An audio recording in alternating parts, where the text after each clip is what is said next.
एक नाशिक न्यूज, प्रेक्षकांचा विश्वास आणि निष्पक्ष पत्रकारितेची ओळख।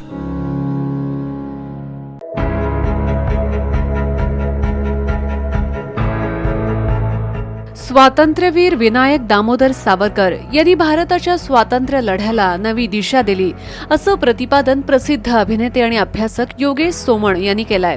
सावरकर जयंतीनिमित्त नाशिकच्या भद्रकाली परिसरातील साक्षी गणेश मंदिराजवळ सावरकर आणि हिंदुत्व या विषयावर व्याख्यान आयोजित करण्यात आलं होतं।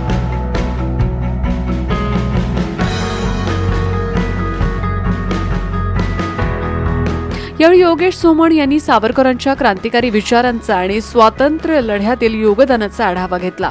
छत्रपती शिवाजी महाराज आणि इटालियन क्रांतिकारक जोसेफ मॅझनी यांच्या विचारांचा सावरकरांवर प्रभाव होता, असंही त्यांनी सांगितलं।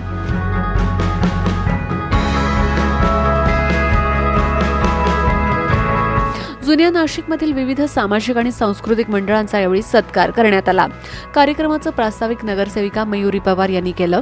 या प्रसंगी मनसे जिल्हाध्यक्ष अंकुश पवार, शहराध्यक्ष सुदाम कोंबडे, देवांग जानी, राजेश दरगोडे, सत्यम खंडाळे, रोहित उगावकर, श्याम गोहाड, संदेश जगताप यांच्यासह अनेक मान्यवर आणि नागरिक उपस्थित होते।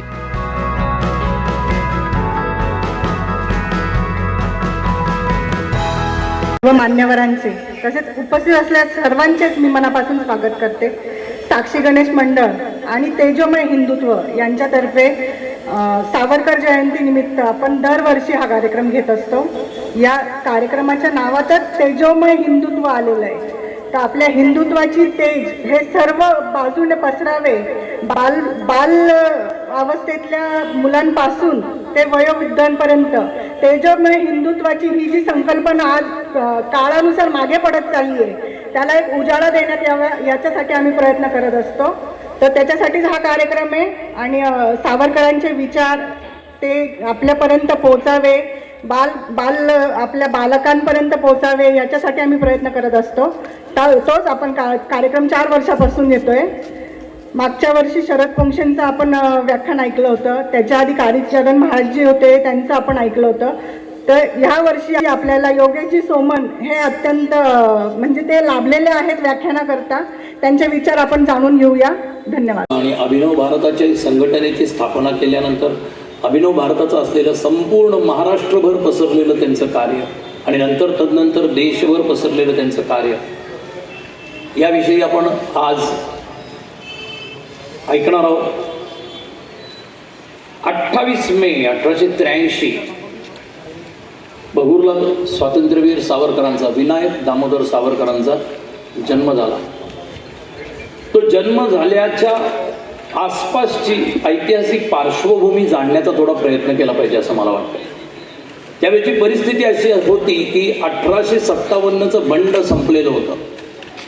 या बंडाला स्वातंत्र्यवीर सावरकरांनीच अतिशय अभ्यासपूर्ण पद्धतीने जेत्यांनी लिहिलेला इतिहास म्हणून त्याला शिपायांचं फसलेलं बंड असं म्हटलेलं होतं। पण सावरकरांनी लंडनमध्ये गेल्यानंतर पूर्ण तो सगळा इतिहास चाळून काढला, इतिहासाचा अभ्यास केला आणि आजकाल आपण खूप वेगवेगळ्या ठिकाणी ऐकत असतो नॅरेशन, नॅरेटिव्ह, वेगळे वेगळे विमर्श, विचार प्रसारित करणं, प्रदर्शित करणं। त्यावेळेला सावरकरांनी साधारण 1906-1907 साली जवळजवळ 6 महिने, म्हणजे त्याचा उल्लेख येईलच, पण 6 महिने लंडनमधल्या विविध लायब्ररीमधनं, वाचनालयांमधनं अभ्यास करून इंग्रजांनी हे जे नॅरेशन प्रस्थापित त्यावेळेला केलं होतं की 1857 हे शिपायांचं फसलेलं बंड आहे, या नॅरेशनला छेद दिला आणि त्यांनी 1857 हा भारताचा पहिला स्वातंत्र्य लढा आहे हे सिद्ध केलं आणि त्याचं लिखाण केलं। तर 1857चा स्वातंत्र्य लढा हा एका अर्थी अपयशी झाला होता, पण ब्रिटिशांना जाणीव झालेली होती की हे केव्हाही डोकं वर काढू शकतात, भारतीय हे असे तसे पारतंत्र्य स्वीकारणार नाही, असे तसे आपण आपल्याला राज्यकर्ता म्हणून स्वीकारणार नाही। तोपर्यंत तर ईस्ट इंडिया कंपनीचं राज्य आपल्यावरती होतं आणि अतिशय अन्यायकारक राज्य होतं। त्यावेळेला त्यांच्या लक्षात आलं की हे 1857 झालेलं हे जे बंड आहे, हा जो स्वातंत्र्य लढा आहे, हा पुन्हा केव्हाही कधीही होऊ शकतो। आणि त्यांनी अतिशय पद्धतशीरपणे आपली मानखंडना करायला सुरुवात केली. इथली शिक्षण पद्धती बदलली, इथले कायदे बदलले.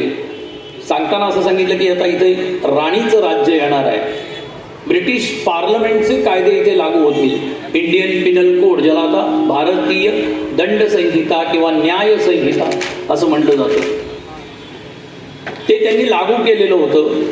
आणि त्यावेळेला इथल्या भोळ्या बाबड्या जनतेच्या दृष्टीने असा एक अपप्रचारही केला जात होता